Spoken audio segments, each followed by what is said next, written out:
Muy buenos días, hermanas.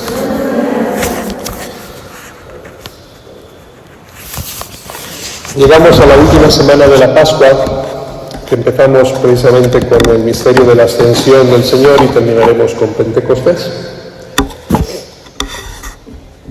¿Qué significa la ascensión? ¿Cómo la ha interpretado el mundo? ¿Cómo la vivimos nosotros? Son preguntas que deberíamos hacernos permanentemente. Sobre todo, ¿qué implica a la hora de vivir también nuestra experiencia de fe, nuestra experiencia cristiana y, por tanto, de evangelización? Cuando ayer me puse a preparar esta Eucaristía, me acordé de una canción que yo cantaba en los años 70, que entonces se consideraban canciones protesta, pero que ahora son más que nunca una evidencia y una gran necesidad, lo que expresan aquellas canciones de entonces, que se consideraban medio revolucionarias, pero que hoy, conforme ha ido avanzando nuestra historia de la humanidad, vemos que se han ido haciendo realidad. He tomado la letra aquí, la voy a leer, para que ustedes se den cuenta de la fuerza que tenían y que tienen. Dice: no, yo no dejo la tierra, no, yo no olvido a los hombres. Aquí he dejado la guerra, arriba están vuestros nombres. ¿Qué hacéis mirando al cielo, varones, sin alegría? Lo que ahora parece un vuelo, ya es vuelta y es cercanía. Vuelve a repetir el estribillo: no, yo no dejo la tierra, no, yo no olvido a los hombres. Aquí he dejado la guerra, arriba están vuestros nombres. El cielo ha comenzado, vosotros sois mi cosecha. El Padre ya os ha sentado conmigo a su derecha. Y la tercera estrofa: partid frente a la aurora, salvad a todo el que crea. Vosotros marcáis mi hora, comienza vuestra tarea. Creo que es fuerte esa letra. Como digo, entonces parecía un poco expresión de rebeldía, pero en el fondo era lo que era necesario hacer. Primero, darnos cuenta de que la ascensión no significa una pérdida, sino que significa una presencia mucho más intensa.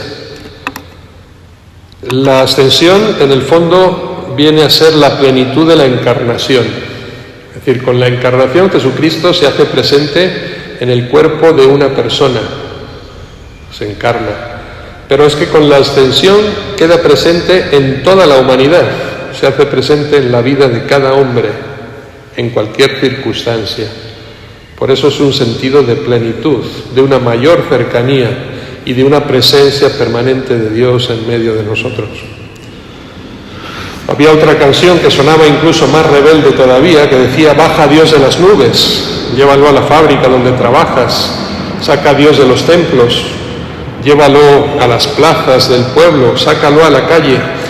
Y sonaba también extravagante aquella letra, cuando en el fondo hoy, desde el magisterio de la Iglesia, nos damos cuenta de que una iglesia que no esté en salida, que no vaya al encuentro del hombre, es una iglesia muerta, ¿no? Enferma, por aferrarse a sus propias seguridades, como decía el Papa Francisco. Esta es la realidad que nos presenta este misterio de la ascensión. Miren, para entrar un poquito más en profundidad, permítanme recordarles algunas frases en un contexto un poquito más actual que el de esas canciones que he citado. El cardenal Ratzinger, después Papa Benedicto XVI, decía: el cielo no es un lugar que esté por encima de las estrellas y las nubes. Es algo mucho más importante. Es el lugar que el hombre tiene junto a Dios. Es decir, cuando hablamos de la ascensión de Jesucristo al cielo, no hablamos simplemente de un lugar físico, ¿no? Por tanto, lejano a nosotros o en contraste con la tierra donde nosotros vivimos, sino que hablamos de ese lugar en el que nosotros nos vamos a encontrar permanentemente con Dios, fuera del condicionamiento espacio-temporal. Mientras que permanecía en la tierra había una limitación, como consecuencia de la corporeidad. Puedo estar cerca de una persona, pero en el momento en que la persona se separa ya no estoy con ella. Mientras que esa glorificación de Jesús a lo que llamamos el cielo, el paraíso, es esa presencia permanente junto a nosotros, tal como lo expresa el cardenal Ratzinger. Por tanto, cielo significa que el hombre ha encontrado en Dios un lugar para siempre. Es la forma en la que nosotros vivimos. Pablo VI decía también en un comentario, hablando de un supuesto mundo sin Cristo, dice: sin la presencia de Cristo todo sería distinto. ¿Sin Cristo qué?, se pregunta. ¿Sin Cristo el hombre qué sentido tiene? ¿Sin Cristo el mundo para qué existe? Son preguntas muy serias. Si nosotros excluimos a Cristo, a Dios, del mundo, de la humanidad, del hombre, ¿qué sentido tiene la vida? La humanidad sin Cristo, termina diciendo Pablo VI, se ha dicho, tiene tan poco sentido como una frase sin verbo. Qué frase tan hermosa. La humanidad sin Cristo tiene tan poco sentido como una frase sin verbo. Intenten hacer una frase sin un verbo y se van a dar cuenta que es imposible. Y esto luego obviamente lo concreta haciendo la analogía con el verbo con mayúscula, el verbo encarnado, que es Cristo, ¿no? Sin el verbo, es decir, sin Cristo, la historia se perdería en el silencio y en el sinsentido total. Él es el centro de la historia y del universo. Él es el principio y el fin, el alfa y la omega, el rey del nuevo mundo, la arcana y suprema razón de la historia humana y de todo nuestro destino. Cristo es todo. Y esa plenitud precisamente la vivimos hoy al recordar este misterio de la ascensión, donde Él alcanza esa plena glorificación. Dicho esto, en ese contexto, tomado de dos personas donde no hay lugar a dudas, dos papas, Pablo VI, después Benedicto XVI, Ratzinger, la pregunta que deberíamos de hacernos es: ¿cómo vivir nosotros este misterio? ¿Con pesimismo, con optimismo, con realismo? ¿O cómo lo vivimos, más bien, haciendo una mirada retrospectiva? Los apóstoles se sintieron tristes porque sentían que Jesucristo se les alejaba, nada más lejos de la realidad. Yo creo que lo que tenemos que hacer es ver la realidad con coherencia, es decir, en el tiempo. Miren, si la esperanza fuera una meta lejana que se intuye, nunca se viviría con esperanza. La esperanza hay que vivirla en el presente, en el tiempo. La esperanza cristiana es un quehacer, por tanto, un compromiso de actividad cotidiana y una interpretación de un futuro que ya está presente, que ya se ha hecho presente. Triste y efímera, por tanto, hubiera sido la existencia de Jesús en la tierra si con su marcha se hubiera marchado la ilusión de vivir también en la humanidad. Y pobre nuestro quehacer humano si hubiera permanecido para siempre físicamente en medio de nosotros, porque entonces lo que hubiéramos hecho es apoltronarnos en esa frase: qué bien se está aquí, hagamos 3 tiendas, ¿no? Y nos hubiéramos olvidado de nuestra realidad existencial. Hay una pregunta que creo que preside toda la celebración de este día y que está muy presente en la mente y en el sentir del cristiano de hoy y de siempre. ¿Qué hacen ahí plantados mirando al cielo? Creo que este cuestionamiento de aquel ángel es una denuncia, en el fondo. Es una grave denuncia activa de los ángeles a los hombres, a los apóstoles directamente, pero en los que estamos representados todos nosotros. Y al mismo tiempo que les cuestiona, ¿qué hacen ahí parados mirando al cielo?, les deja una promesa y les encomienda una tarea, una misión. Vayan y cumplan aquello que Él les ha mandado, porque Él volverá, igual que la han visto irse. Es decir, hay una promesa de un retorno glorioso. Es verdad que cuando le vemos partir físicamente nos sentimos a veces como esos niños pequeños a quienes su hermano mayor ha dejado solos por un momento y te sientes inseguro, ¿sí? sin confianza. Pero al mismo tiempo creo que más allá de esa ilusión, lo que tenemos que ver en la ascensión es un encargo, es una misión. Id al mundo entero y predicad el Evangelio. Iglesia en salida. Frente a esa misión, ¿nos sentimos incapaces? Al menos deberíamos de preguntarnos, ¿lo hemos intentado alguna vez? ¿Cómo abordamos los tiempos difíciles que nos toca vivir con la misión que Jesucristo nos ha encomendado? Miren, para ponernos en contexto, o digamos, contextualizar y actualizar este misterio, voy a citar al que ya me habrán oído citar muchas veces, Ortega y Gasset. Él hablaba, precisamente como analogía, decía, en la órbita de la Tierra hay un perihelio y un afelio. Qué palabrotas, ¿verdad? Nunca las habían oído. Así.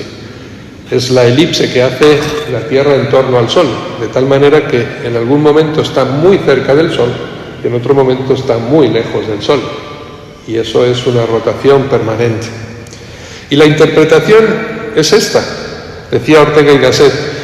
En la historia de la humanidad hay momentos en los que parece que Dios se aleja y en momentos en los que parece que Dios está muy cerca. Y él decía, estamos viviendo la época del odium Dei, es decir, del odio a Dios, o la muerte de Dios, como proclamaba Nietzsche. El diario ruso, yo no sé hablar ruso, pero es el Komsomolskaya Pravda, decía, ¿cómo es posible que toda la propaganda que hemos hecho, el cierre de las iglesias que hemos ocasionado, no hayan transformado a los creyentes en ateos? Es decir, a pesar de que el mundo se oponga, ataque a la iglesia y niegue la existencia de Dios, el calor y la fuerza del Espíritu Santo seguirá siempre actuando en medio de nosotros. Es más, precisamente en esos momentos que nos parecen más oscuros, es cuando la gracia de Dios mejor se manifiesta. Decía el gran San Ambrosio, los emperadores nos ayudaban más cuando nos perseguían que ahora que nos favorecen. Es decir, las épocas de persecución y de ataque a la Iglesia han sido, sí, y la sangre de los mártires, la semilla de nuevos cristianos, porque queda lo auténtico y desaparece la paja. Por tanto, si se dan cuenta, la ascensión en el fondo nos pone, o podríamos definirla como la fiesta de los grandes contrastes. Por una parte vemos un gran contraste que es el vaciamiento de sí mismo. El que hoy sube al cielo es el mismo que bajó hasta los infiernos. Fíjense si no hay contraste. Bajó primero hasta las cimas más profundas de la existencia humana. Bajó al seno de una mujer, bajó al pesebre de Belén, bajó al taller de Nazaret, bajó a los pecadores del Jordán, bajó a la pasión de una muerte injusta en la cruz. Sin embargo, ahora se eleva y eleva consigo al hombre a la más alta dignidad, a la verdadera plenitud y a la participación en la divinidad de todo lo que es nuestro. Fíjense si hay contraste. Es decir, nos lleva a la plenitud a través del vaciamiento, de la desposesión. Nos lleva a la exaltación por la humillación, a la Pascua por la cruz. Un segundo contraste. Jesús marcha, pero al mismo tiempo se queda. Lo que decíamos antes a través de la letra de aquella canción, son los caminos de la divinidad. Se pierde su presencia corporal, pero se multiplican sus presencias espirituales no menos reales y mucho más intensas. Todo se llena de su presencia, es la era de los sacramentos. Una nueva presencia que es mucho más íntima y mucho más viva. Es verdad que sentimos su marcha, pero nos conviene que Él se haya ido. Él mismo nos lo dijo. porque de esa manera nos enviaría al Espíritu, que será la plenitud de la gracia en nosotros. Y esto genera un nuevo contraste. Tenemos que prestar a Jesucristo nuestra persona. ¿Qué quiero decir? Jesucristo va a rematar su obra, ya empezada en vida, pero lo que hace es continuarla en nosotros. Termina su obra física y empieza la nuestra, que es también la de Cristo. Desaparece Cristo y aparecen los Cristos vivos. Hay una canción que esa seguramente es más cercana y la habremos oído todos: hombres nuevos, creadores de la historia, constructores de nueva humanidad. Hombres nuevos que surgimos precisamente a la luz de Cristo. Es decir, se apaga la luz del cirio pascual, pero se encienden millones de luces en los corazones y antorchas en el mundo entero. Jesús inicia su tarea y lo nuestro es continuarla, es decir, prestar a Cristo nuestro cuerpo y nuestra vida para que nos convierta en instrumentos de salvación en su nombre. Y de esta manera crear o ir construyendo ese poco de paraíso que a cada uno de nosotros nos toca construir. Se nos invita a mirar al cielo, sí, pero se nos exige que nos preocupemos de la tierra, porque el cielo está presente en la tierra. Algún día seremos elevados al cielo, pero ahora hay que luchar para que en la tierra haya menos infierno. Esa es nuestra responsabilidad. Es hora de inclinarse en el surco y sembrar, de inclinarse sobre el débil y confortar, de acercarse al caído para levantarlo. Construir una tierra nueva que habite la justicia, el paraíso en la tierra. Es hora de esa esperanza activa que Jesucristo nos ha prometido y nos ha garantizado al mismo tiempo.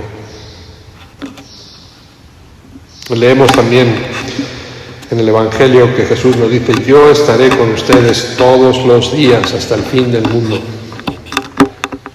¿Tenemos mayor prueba de confianza de que realmente no se ha ido? ¿Qué hacen ahí entonces plantados mirando al cielo de una forma evasiva? No se trata tanto de mirar al cielo, la misión es hacer posible el cielo en la tierra. Por tanto, es una hora de compromiso, y de compromiso serio. Si Cristo se ha marchado, entonces nosotros tenemos que hacerlo presente. Por tanto, no solamente es compromiso, es también la hora del testimonio. Y si Jesús mismo nos envía: vayan y hagan discípulos míos a todas las gentes, también es ahora la hora de la misión. Compromiso, testimonio y misión. Ese es el legado de la ascensión. Por tanto, no es una actitud pasiva en lo alto de la montaña, quedándonos contemplativamente mirando al cielo. No, es la hora de trabajar en el nombre de Cristo y dar fruto con la gracia que Él derrama en Pentecostés sobre nosotros. Por tanto, se trata de recoger el testigo de Jesús. Repitamos no solo sus palabras, sino también sus gestos. Donde haya una herida, sepamos curar. Donde haya una necesidad, sepamos compartir. Donde haya división, generemos unidad. Donde haya soledad, busquemos acompañar. Ante la injusticia, luchemos, y ante el desamor, amemos. De tal manera que todos somos misioneros y todos somos enviados, y vamos con todos sus poderes. Él mismo dijo: se me ha dado todo poder en el cielo y en la tierra, y lo que el Padre me ha dado a mí, yo se lo doy a ustedes. Si cosas grandes me han visto hacer, cosas mayores harán ustedes, precisamente por el misterio de la fe. Pero no son poderes económicos, ni políticos, ni militares. Vamos con el poder de la fe, que es invencible, y vamos con el poder de la paz, que es contagioso, y vamos con el poder de la gratuidad y del desprendimiento. ¿Por qué? Porque nunca tendremos miedo y temor a perder nada, si nada poseemos en el corazón. Vamos con el poder, por tanto, del amor, lo más fuerte que hay en el mundo. Vamos con el poder de Dios. ¿alguien nos podrá superar? El problema es que no vamos, que deberíamos ir. Y si todos los cristianos nos propusiéramos esa meta, qué distinto sería el mundo. Una tarea ciertamente difícil, pero al mismo tiempo garantizada en su éxito. Hay muchos enfermos que curar, muchos pobres que evangelizar, muchos oprimidos que liberar, muchos marginados que integrar. Hay muchos muros que derribar, muchos puentes que construir, muchas manos que unir, muchas dudas que esclarecer, muchos errores que combatir y mucha verdad que buscar. En realidad hay mucho por hacer y es la tarea que Jesucristo nos ha encomendado. Los obreros son pocos, la mies es mucha. Oremos, por tanto, para que el Señor siga enviando obreros a su mies.